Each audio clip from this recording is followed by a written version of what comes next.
Saudara, kita hari ini melanjutkan pembahasan seri liturgi yang ke-11 ya. Sebetulnya ini harusnya yang ke-12 yang terakhir. Yang ke-11 itu harusnya ada tentang sakramen baptisan, tapi kita menunda pembahasan tentang baptisan sampai satu kemungkinan waktu kita bisa mengadakan baptisan. Nah, kita akan membicarakan tentang tema itu. Jadi kita sedikit balik ya urutannya. Kita membaca ayat yang kita sudah biasa dengar, yaitu dari Bilangan pasal yang ke-6. Kita membaca dari ayat yang ke-22 ya, kali 22 sampai dengan 27. 22 sampai dengan 27, Bilangan pasal yang ke-6. Saya akan membacakan untuk kita semua. Tuhan berfirman kepada Musa, berbicaralah kepada Harun dan anak-anaknya. Beginilah harus kamu memberkati orang Israel. Katakanlah kepada mereka, Tuhan memberkati engkau dan melindungi engkau. Tuhan menyinari engkau dengan wajahnya dan memberi engkau kasih karunia. Tuhan menghadapkan wajahnya kepadamu dan memberi engkau damai sejahtera.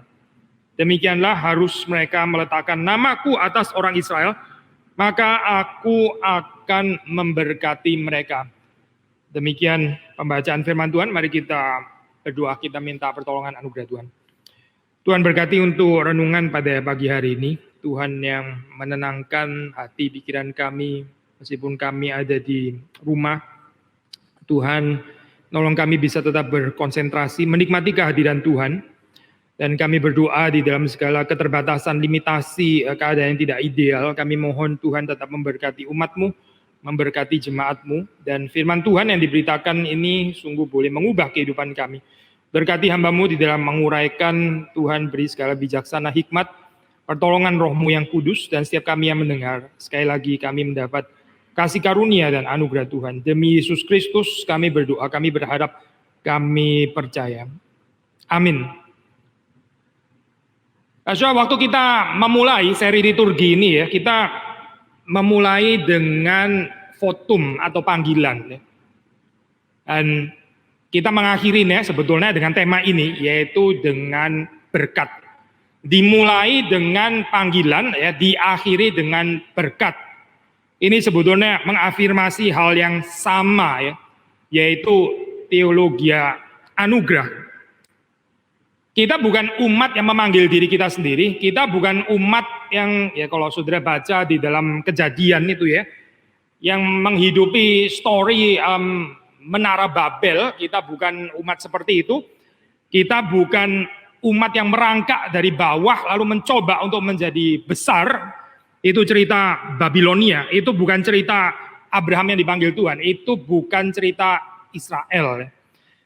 Tapi kita adalah umat yang dipanggil oleh Tuhan. Keberadaan kita, eksistensi kita, ya, ini komunitas kita itu dibentuk oleh panggilan ilahi. Bukan orang yang mencari nama, bukan orang yang mengejar reputasi, bukan orang yang berusaha prove himself atau herself atau themselves, plural even, tetapi orang yang mendapat belas kasihan Allah. Maka kita mengakhiri juga dengan berkat. Ya. Berkat itu maksudnya apa? Ini sama ya, ini komunitas Kristen, ya, komunitas orang percaya, ini diutus oleh anugerah Tuhan. Sama seperti kita dipanggil oleh anugerah, kita juga diutus oleh anugerah. Kita bukan dibiarkan pergi, lalu terus kemudian terserah kamu, begitu ya. Ya, you are on your own sekarang. Ya, help yourself. Tentukanlah dirimu sendiri, ya sudah struggle sana sendiri, gitu, berjuang sendiri, gitu. Berhasil nggak berhasil ya itu tergantung kamu gitu misalnya ya.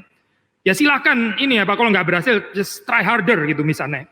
Oh bukan saya, bukan. Itu bukan liturgi Kristen. Itu liturgi dunia. Liturgi dunia itu nggak ada pengutusan ya, yang dari berkat Tuhan. Nggak ada, memang nggak ada berkat kok. Jadi bagaimana? Ya nggak ada berkat, nggak ada pengutusan.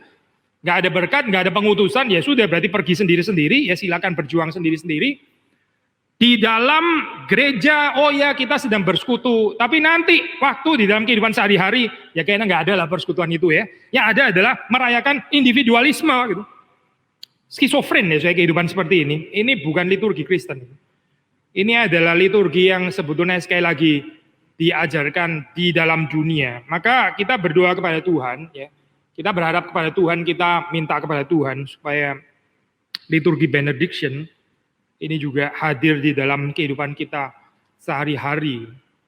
Sekali lagi ya, hidup ini bukan tergantung kekuatan kita sendiri, kekuatan saudara dan saya, tapi kita diberkati oleh Tuhan. Sama seperti kita dipanggil oleh Tuhan, kita juga diberkati dan diutus oleh Tuhan. Kita bukan pergi sendiri, bukan atas kemauan kita sendiri, tapi karena Tuhan yang mengutus kita. Nah di sini saya ada persekutuan kita bukan hanya dengan para apostles ya. Apostles itu artinya yang diutus gitu, apostles, rasul ya. Tapi kita bahkan ada persekutuan dengan pribadi Yesus Kristus. Kristus itu adalah yang diutus. Yang diutus oleh Bapa. Saudara dan saya juga adalah yang diutus di dalam Kristus bersama dengan Kristus. Ini adalah bicara tentang kristologi, ini bicara tentang Injil Yesus Kristus. Ini bukan cuma bicara tentang urutan ibadah, terakhirnya harus selalu seperti ini gitu ya. Tapi ini adalah pemahaman bagaimana kita menghayati kehidupan Kristus di dalam ibadah dan juga di dalam keseharian kita. Sekali lagi saya, sama seperti Kristus itu adalah yang diutus, saudara dan saya, setelah kita menerima berkat Tuhan, kita juga diutus seperti Kristus. James Smith saya mengatakan satu kalimat seperti ini, saya kutip di dalam bahasa Inggris. The church is elected to responsibility, called to be the church to and for the world. Not in order to save it or conquer it or even transform it. Ada polemikal ya, debatable mungkin ya, provokatif kalimat ini, nanti kita jelaskan. But to serve it by showing what redeemed human community and culture look like as modeled by the one, yaitu Kristus, whose culture work led him to the cross. Pengutusan ke tengah-tengah serigala, diutus untuk menjadi martir. Tapi sekali lagi saya, apa yang kita bisa pelajari dari kutipan ini ya? Mungkin tadi kita mengatakan ada kalimat yang mungkin ya bisa debatable gitu ya, kita bisa nggak setuju, terutama kalimat not in order to save it, ya, not in order to save the world, to conquer the world, atau even to transform the world. Apa sih yang salah dengan kalimat-kalimat ini? Bukannya kita memang mengharapkan gitu ya. Mungkin subjek kayak. Kalaupun transformasi itu terjadi, itu kan transformkan Tuhan ya. Bukan the church, bukan saudara dan saya. Yang transform ya, yang save the world itu Kristus, bukan saudara dan saya, bukan. Jangan menduduki posisi Kristus, itu pelanggaran besar. Gereja jangan menduduki posisi pekerjaan yang hanya boleh dilakukan oleh Kristus, ya, Roh Kudus, Allah Bapa. Gereja jangan memosisikan dirinya di sana. Itu bukan posisinya gereja. Posisinya gereja adalah yang diutus, ya. Bukan yang mengutus, ya, tapi yang diutus. Sama seperti waktu kita membahas tentang perjamuan kudus, ya. Gereja itu adalah yang di-invite. Gereja itu adalah yang diundang. The host itu adalah Kristus. Jangan gereja menduduki posisi Kristus sebagai the host, ya, karena the host itu hanya satu, yaitu Sang Kristus, Sang Anak. Demikian juga waktu kita membicarakan hal ini, siapa yang save the world? Siapa yang menjadi the savior? Itu adalah Kristus, bukan gereja. Hati-hati, gereja yang punya savior syndrome. Hati-hati gereja yang merasa dirinya itu adalah sumber transformasi, penggerak transformasi. Itu posisi Kristus, bukan posisi gereja. Posisi Kristus yang mulia, dan kita diundang untuk berbagian di dalamnya. Maka saya pikir kita nggak harus mempersoalkan ya kalimat seperti ini. Not in order to save it, or conquer it, or even transform it. Karena ini bisa keliru, saya memahami ini. Bisa keliru. And yet kita percaya, memang kita punya responsibility, the church, gereja, memang punya responsibility, memang punya tanggung jawab, dipanggil untuk menjadi gereja bagi dunia ini. Lalu kalau bukan untuk mentransform, lalu apa dong? Untuk melayani, untuk melayani. Cukup di dalam kehidupan kita waktu kita setia ya, melayani. Transformasi itu pekerjaan Tuhan. Melayani itu adalah bagian saudara dan saya. Ini adalah tanggung jawab kita. Melayani dengan bagaimana? Ya, James Smith mengatakan yaitu dengan menyatakan, menyaksikan apa sih artinya redeem human community. Apa artinya umat yang ditebus. Menyaksikan apa artinya being human. Apa artinya menjadi manusia. Dan bukan cuma individual, tapi communally. Bukan cuma individually. Apa artinya menjadi manusia-manusia yang ditebus. Yang kebudayaannya itu ya, yang kebudayaannya, yang ya story-nya, yang narasinya dan sebagainya. Itu adalah dibentuk ya, dimodel oleh sang anak, oleh Yesus Kristus. Kebudayaan apa sih? Kebudayaan yang akhirnya membawa dia kepada salib. Kebudayaan jalan salib. Kebudayaan pengorbanan. Ini yang panggilan kita. Kita diutus ya, untuk menghidupi narasi ini. Bukan diutus untuk terus kemudian mencari fasilitas terbaik di dalam kehidupan ini. Oh bukan. Sudah pasti bukan itu. Kita diutus ke tengah-tengah serigala. Kita bukan diutus ke padang rumput hijau dan air yang tenang. Gitu. Meskipun itu ayat ada di dalam kitab suci. Tapi Alkitab mengatakan kita diutus ke tengah-tengah serigala. Maksudnya apa sih? Maksudnya bukan tanpa kesulitan, bukan tanpa bahaya. Dan certainly bukan tanpa pengorbanan. Bukan tanpa salib. Justru kita ini diberkati supaya kita bisa menjadi berkat. Kita pernah merenungkan di dalam kesempatan yang lain cerita panggilan Abraham, sudah bisa membaca itu di dalam Kejadian. Abraham kan dipanggil untuk menjadi berkat bagi banyak bangsa, bagi bangsa-bangsa lain. Tapi nggak lama setelah cerita panggilan itu, kita membaca Abraham diberikan kesempatan di Mesir, gagal. Dia bukan mendatangkan berkat di sana, dia malah seperti kayak unleash kutukan di sana. Karena apa? Karena ketidakpercayaannya, karena keegoisannya dia. Karena dia selfish di sana, memikirkan dirinya sendiri, memikirkan keselamatannya sendiri. Dia pikir ini saat yang krisis, dia bisa dibunuh. Karena apa? Ya karena dia sudah kadung, punya istri yang terlalu cantik ya, namanya Sarah itu. Maka dia mulai memikirkan keselamatan dirinya sendiri. Gagal menjadi berkat.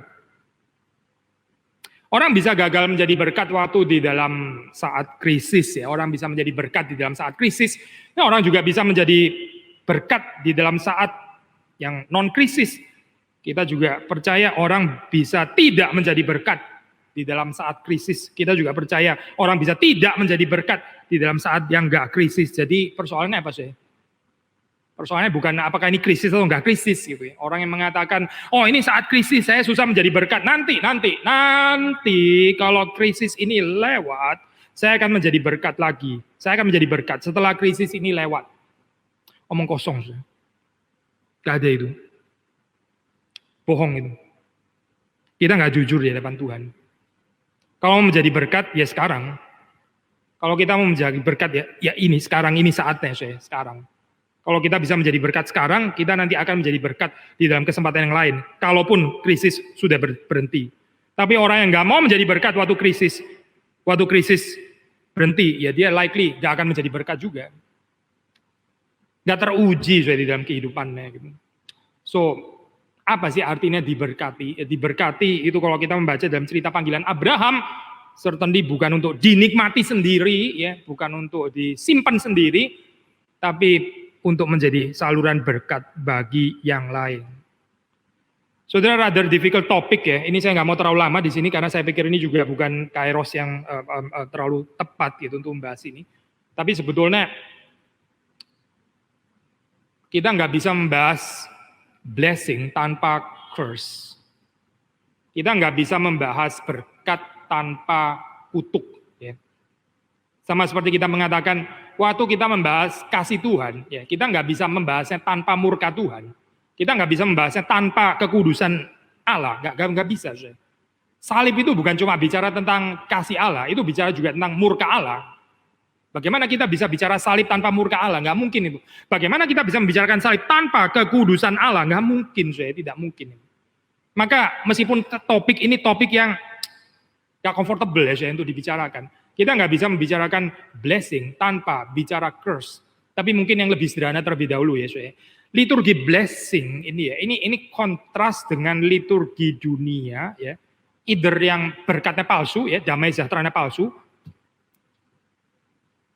atau liturgi dunia yang memang lebih suka cursing.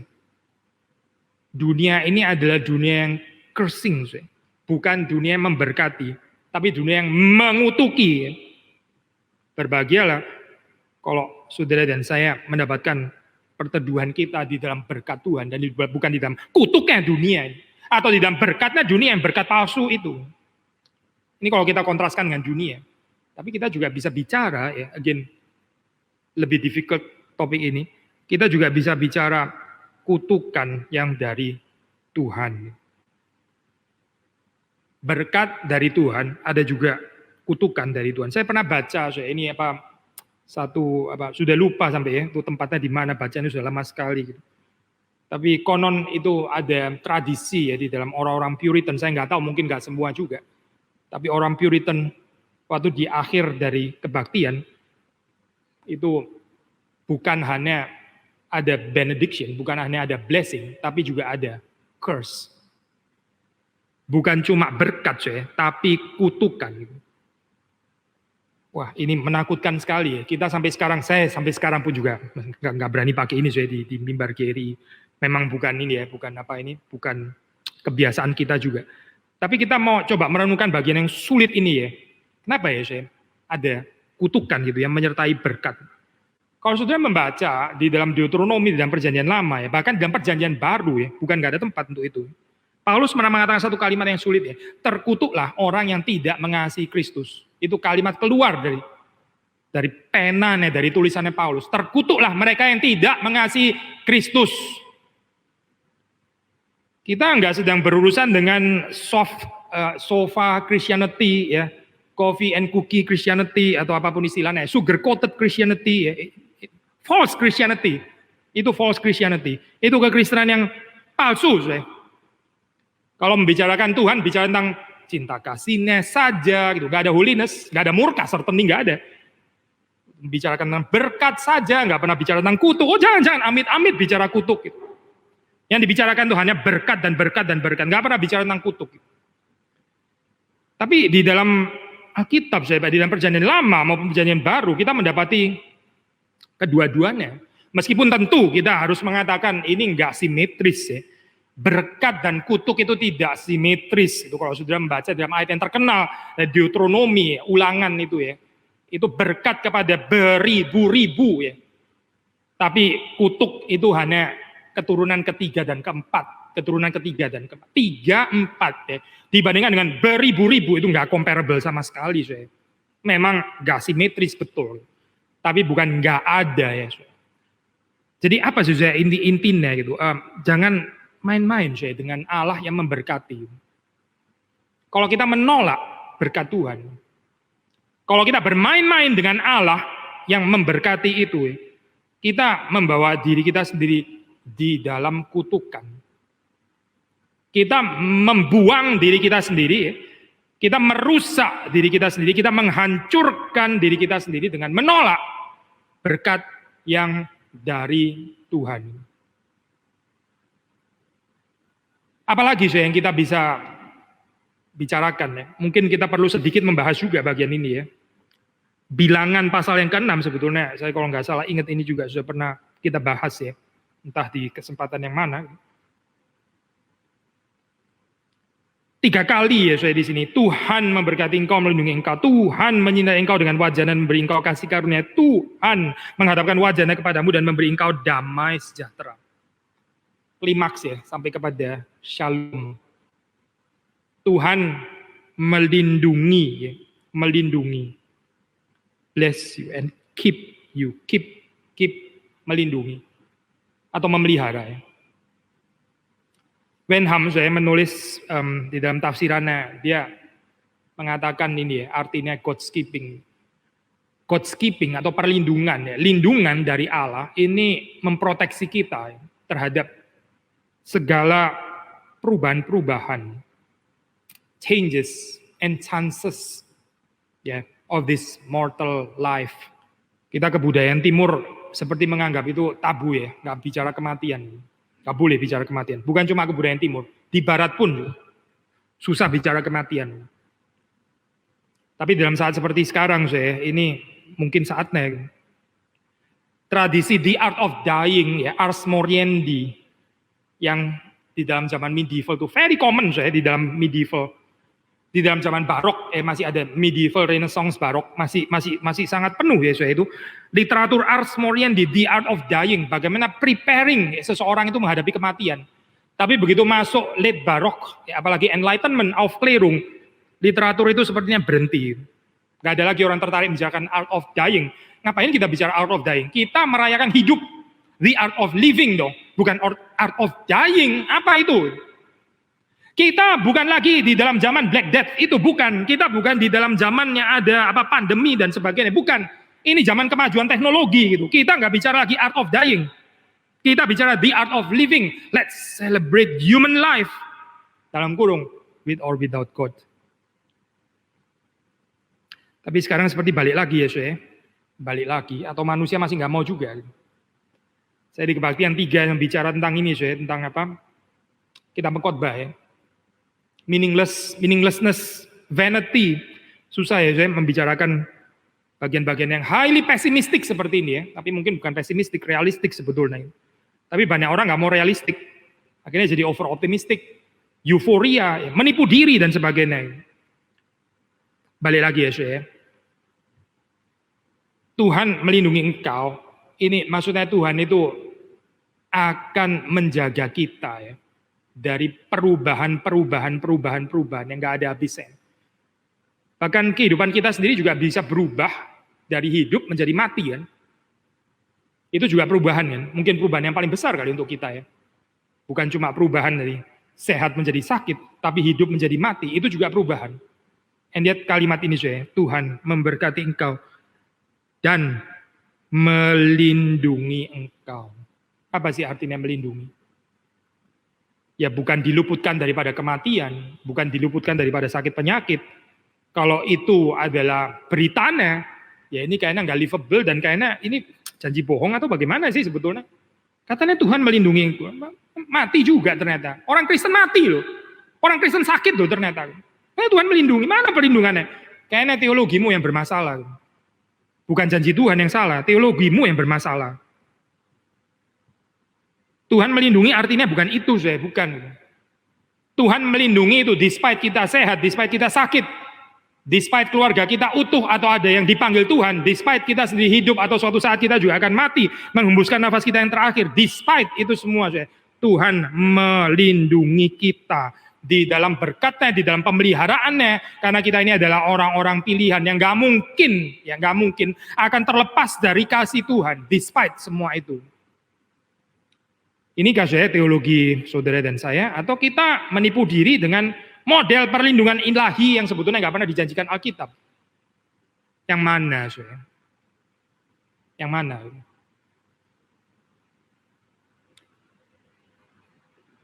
Berikutnya, saya, Tuhan menyinari engkau dengan wajah-Nya. Tuhan menyinari engkau dengan wajah-Nya, memberi engkau kasih karunia. Tuhan menyinari dengan wajah-Nya, nggak bisa dipisahkan dengan memberi kasih karunia atau be gracious. Agak sedikit berbeda ya saya di dalam terjemahan bahasa Inggris dengan bahasa Indonesia. Kalau bahasa Indonesia pakai istilah memberi, ada verb-verbnya itu memberi kasih karunia. Kasih karunia itu adalah yang diberikan gitu ya. Tuhan itu subjeknya memberi, kata kerjanya, lalu kasih karunia yang diberikan kepada kita. Tapi kalau di dalam bahasa Inggris ya, be gracious. Be itu juga kata kerja memang ya. Tapi itu adalah kata kerja yang menyatakan jati diri Tuhan sendiri. Waktu dikatakan be gracious, ini bicara tentang atribut ilahi, ini bicara tentang sifat Allah. Tuhan yang menyinari kita dengan wajah, nah itu adalah Tuhan yang tersenyum. Tuhan yang berkenan. Tuhan yang benevolent, Tuhan yang gracious. Kita dibawa untuk bukan hanya menerima kasih karunia, tapi kita juga dibawa untuk mengenal Tuhan ya, yang gracious itu, yang penuh dengan kasih karunia. yang sifatnya itu adalah rahmani, yang sifatnya itu adalah pemberi kasih karunia. Kita dibawa kepada pengenalan Allah yang seperti itu.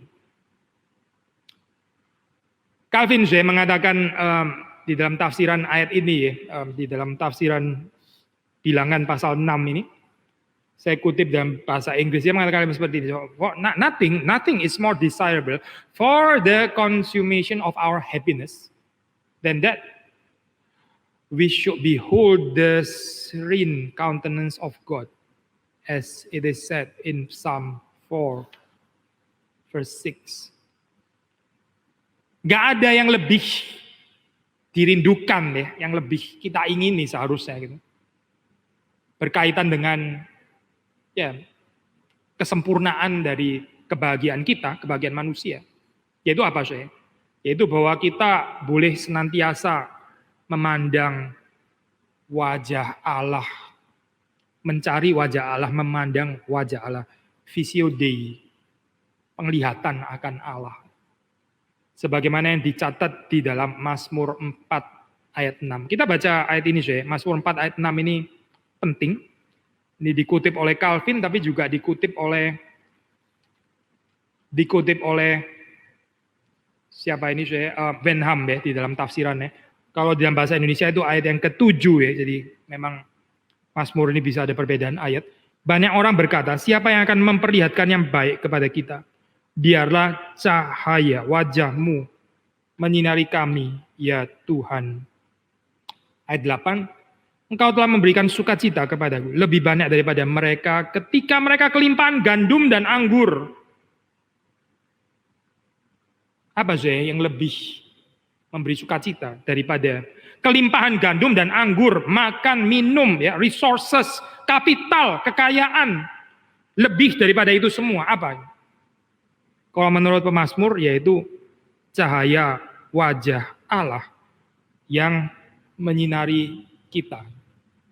Cahaya wajah Tuhan yang menyinari saudara dan saya. Itu lebih daripada kelimpahan gandum dan anggur. Jadi balik lagi ya, di sini tafsiran Calvin mengatakan, nothing is more desirable for the consummation of our happiness. Gak ada yang lebih kita rindukan seharusnya. Waktu kita bicara tentang sukacita, ya, gak ada.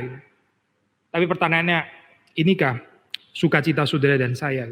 Atau kita lebih mencarinya di dalam tumpukan gandum dan botol-botol anggur di dalam kehidupan kita? Di dalam liturgi yang dibuat oleh Calvin, ini apa, liturgi ya gereja reform ya. Ada tambahan ya, setelah orang mengatakan kalimat ini, kita di gereja kita nggak mengatakan kalimat ini, tapi setelah mengatakan 3 kali kalimat berkat ini ya, maksudnya dari Bilangan pasal yang ke-6, setelah mengatakan yang kalimat yang ketiga, lalu terus kemudian disambung dengan kalimat pergilah di dalam damai. Dan kiranya roh Allah memimpin engkau sampai kepada hidup yang kekal. Ada dimensi eskatologis di sini ya.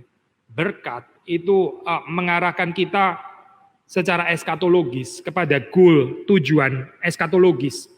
Jadi hidup ini ada arahnya. Ini bukan cuma berkat terus kemudian masuk kepada kita, terus berhenti pada kita, ya. Oh, saya bersyukur hidup saya hidup diberkati dan sebagainya. Tapi arahnya kemana nggak jelas.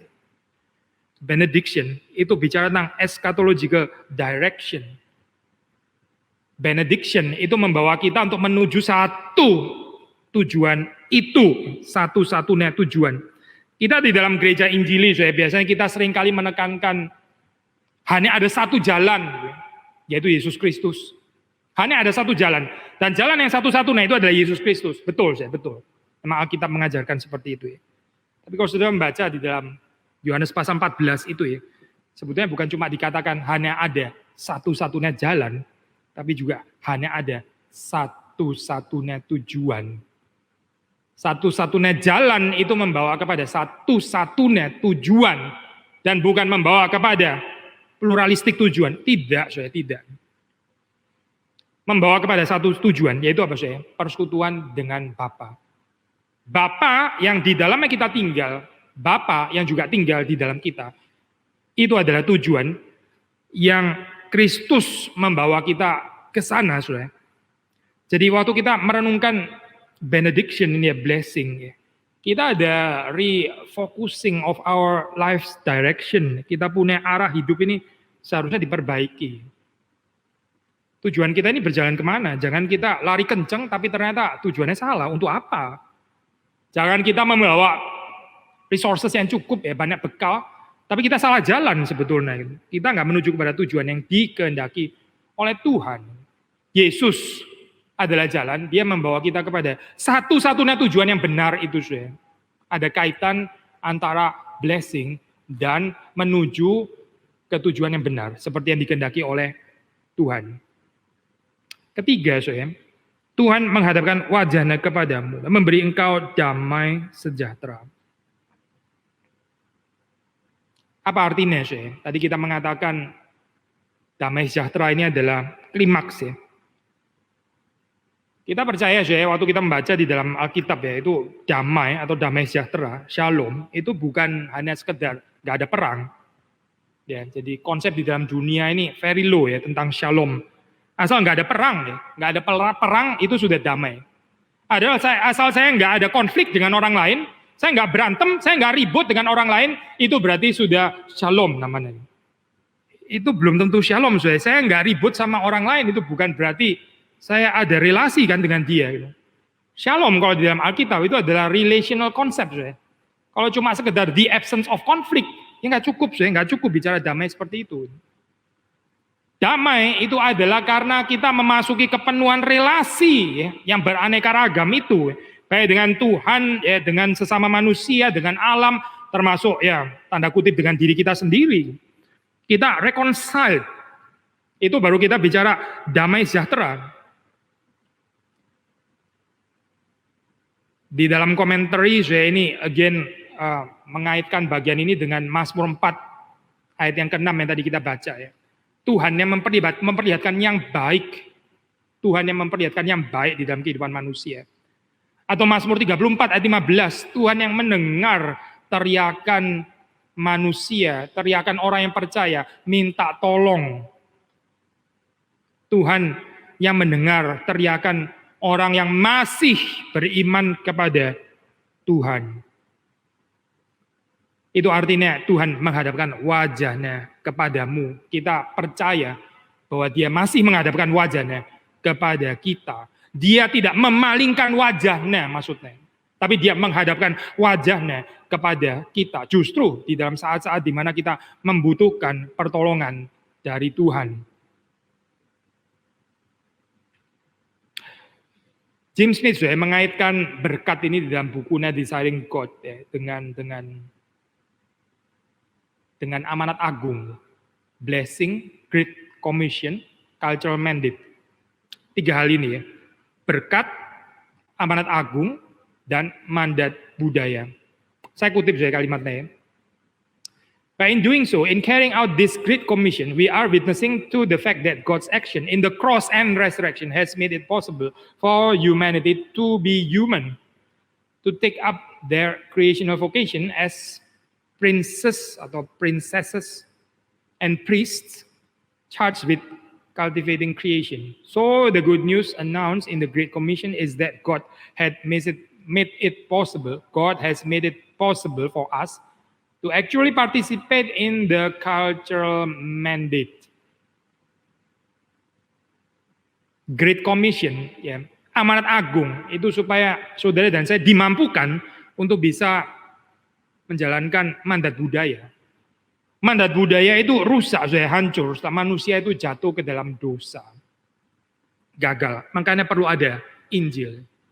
Injil itu to certain extent kita bisa mengatakan ya nggak berhenti kepada Injil itu sendiri, tapi Injil itu diberitakan orang menerima Yesus Kristus, percaya kepada cerita salib dan kebangkitan in order supaya cerita mandat budaya itu bisa di-restore di dalam kehidupan manusia. menjadi pembawa atau bearer of the image of God, gambar rupa Allah, ya, pembawa gambar rupa Allah, itu maksudnya menyandang cultural mandate, mengerjakan cultural mandate di dalam dunia ini. Dan blessings ya, itu memungkinkan kita ya, merestorasi mandat budaya itu. Melalui apa sih? Ya melalui Great Commission. Great Commission atau amanat agung itu jangan direduksi hanya menjadi tantangan orang percaya kepada Yesus Kristus saja. Saya nggak mengatakan ini salah ya.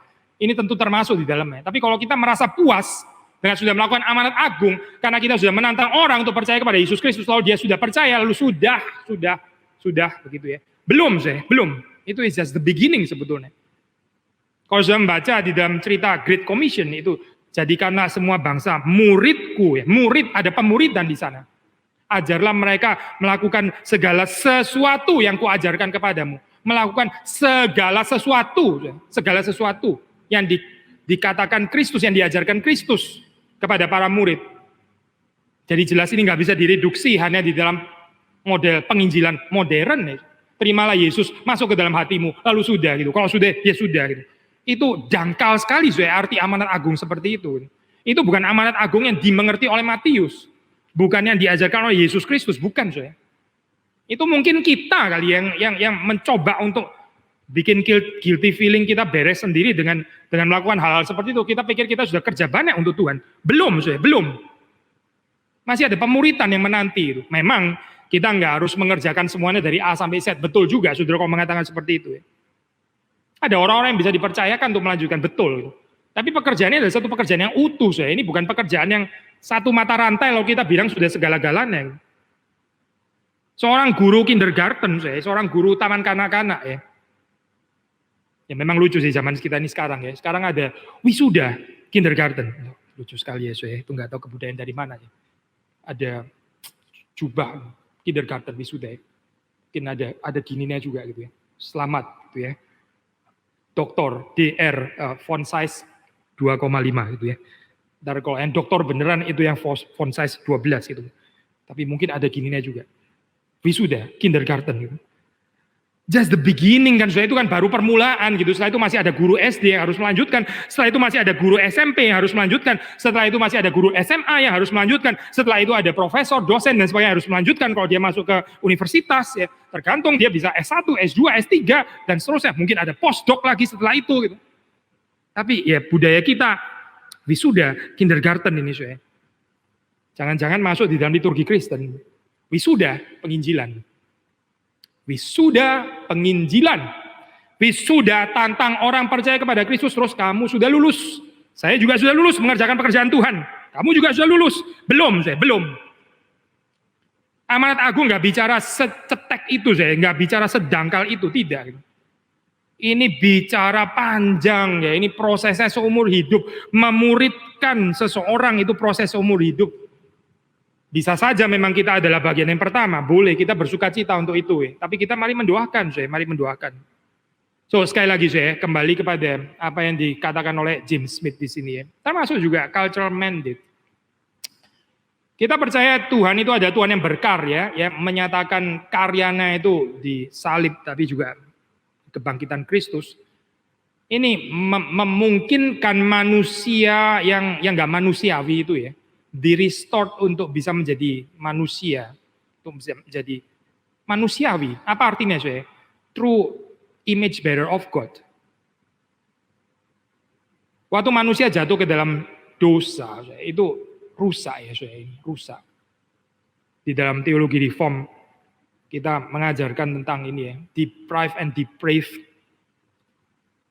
Rusak seperti kayak inikah ya ciptaan Tuhan? Inikah yang namanya manusia? Inikah yang disebut gambar rupa Allah? Kadang-kadang bahkan membandingkan dengan binatang. Binatang bisa seperti kayak di dalam sisi tertentu seperti kok lebih mengerti belas kasihan ya gitu.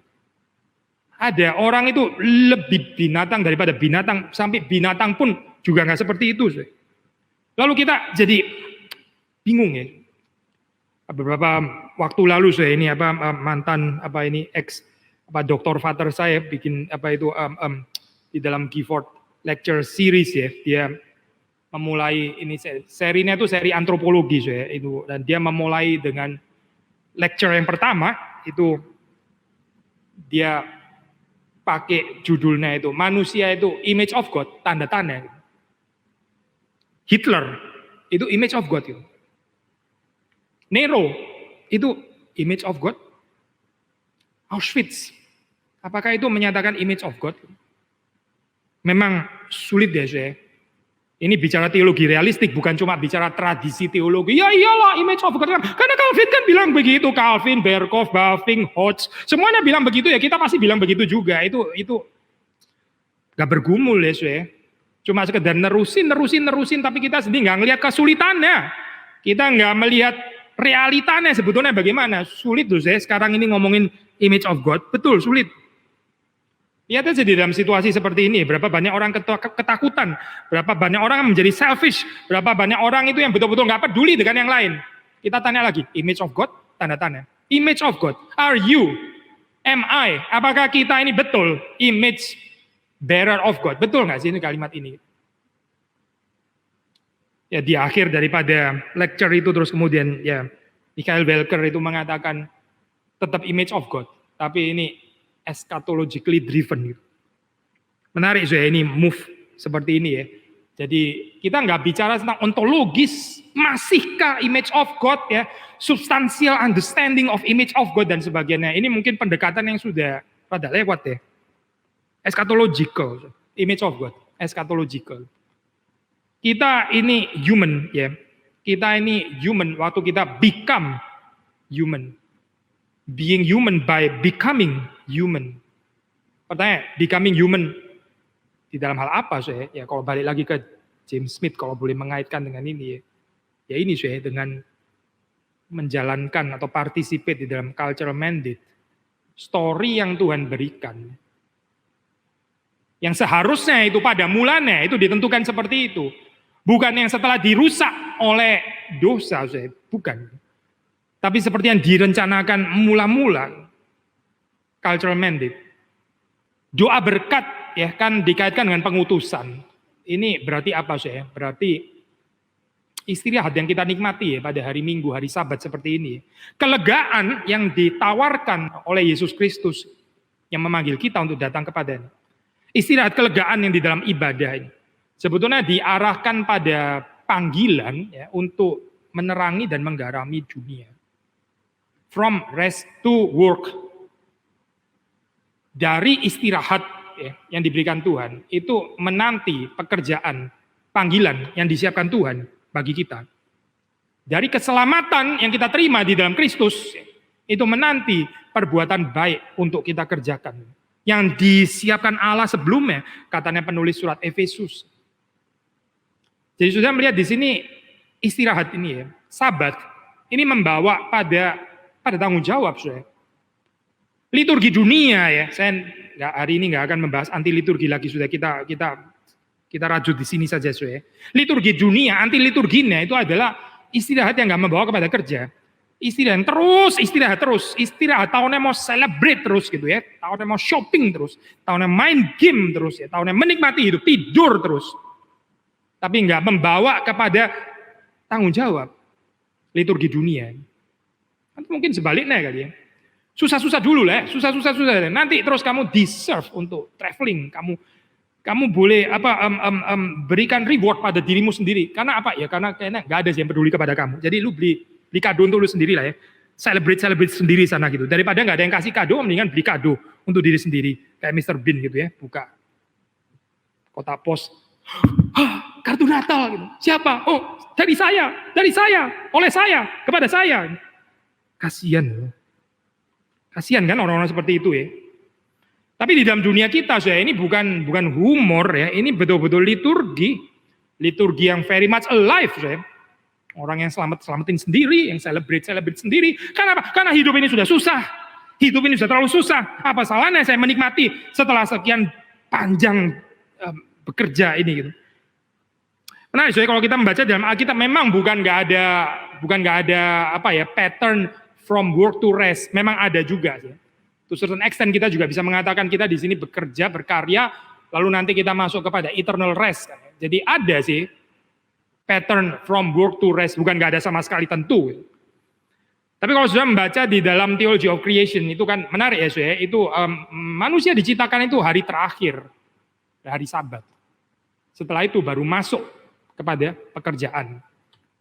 Manusia itu pada mulanya mengalami kelegaan terlebih dahulu, diberikan istirahat terlebih dahulu. Setelah itu dari kekuatan yang diberikan Tuhan ya di dalam istirahat itu ya, dia bisa melakukan tanggung jawabnya.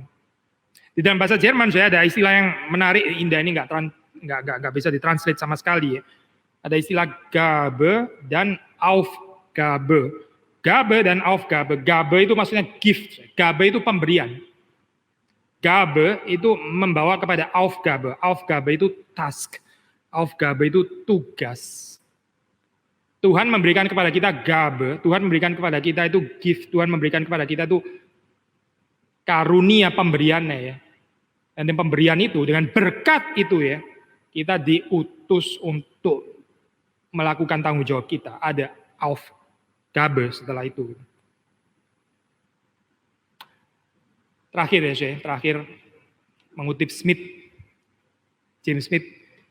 Dia mengatakan kita diberkati, waktu kita diberkati itu berarti kita tidak diutus untuk membuktikan diri kita sendiri. Kita ini enggak sent out to prove ourselves. Berkat itu bukan untuk itu, saya bukan.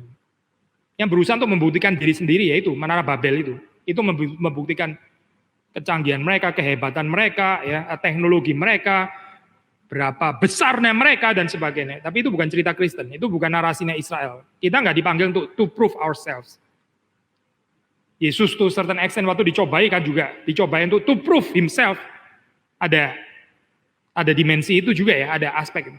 Jika engkau adalah anak Allah, jika engkau anak Allah, prove yourself to be the son of God. Katanya anak Allah, buktikan, ayo buktikan.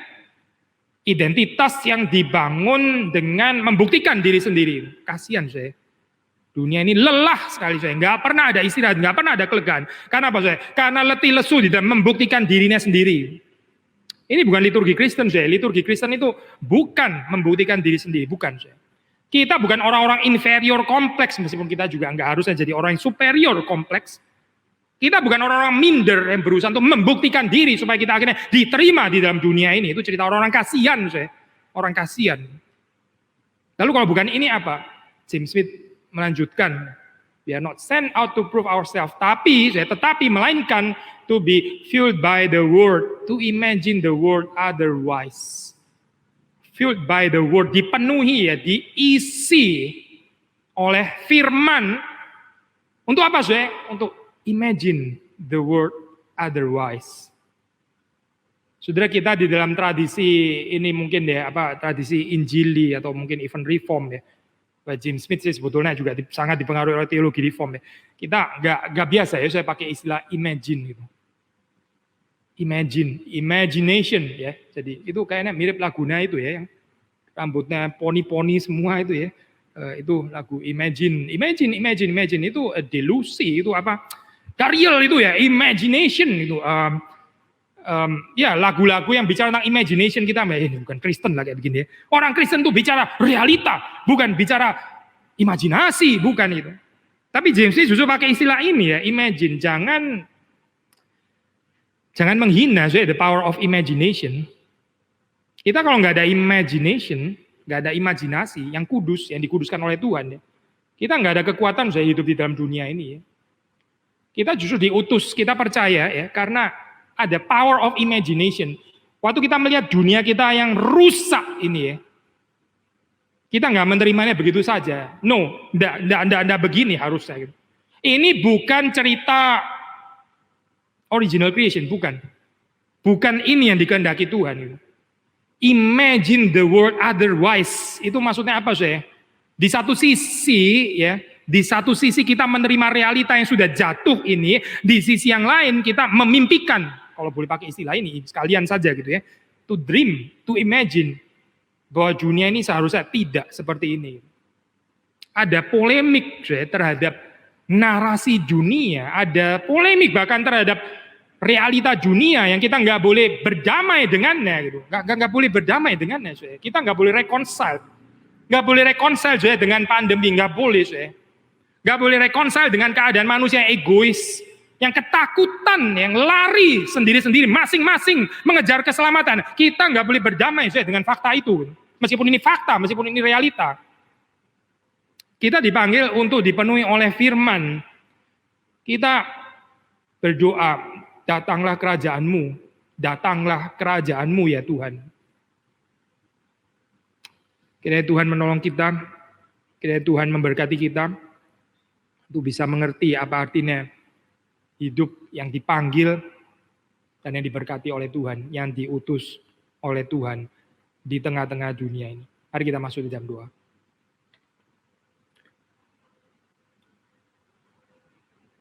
Tuhan berkatilah kehidupan jemaat-Mu, berkati kehidupan kami. Kami adalah orang-orang yang dipercaya oleh Tuhan. Meskipun saat seperti sekarang ini sulit bahkan sangat sulit bagi sebagian orang, yang kami juga mungkin tidak mampu untuk mengerti kesulitan mereka. Tapi tolong Tuhan, di dalam segala keterbatasan ini, Tuhan yang berjanji untuk memberkati kami. Tuhan yang mengutus kami di dalam berkat-Mu. Tuhan menolong kami untuk bisa menjalankan panggilan kami, jalankan tugas kami, menghidupi cerita yang Tuhan berikan kepada gereja-Mu. Kami adalah orang yang diberkati Tuhan, supaya kami bisa memberkati yang lain, dan bukan hanya menjadi penerima berkat, tapi menjadi penyalur berkat. Kami rindu Tuhan menjadi orang yang juga memberkati orang lain, sehingga kami bisa lebih mengerti, mengenal siapa Engkau yang memberkati manusia. Kiranya Tuhan menerima permohonan kami, Tuhan mengampuni segala kekurangan kami, Tuhan membawa kami ke dalam persekutuan dengan Kristus. Demi Yesus Kristus kami berdoa, kami bersyukur. Amin.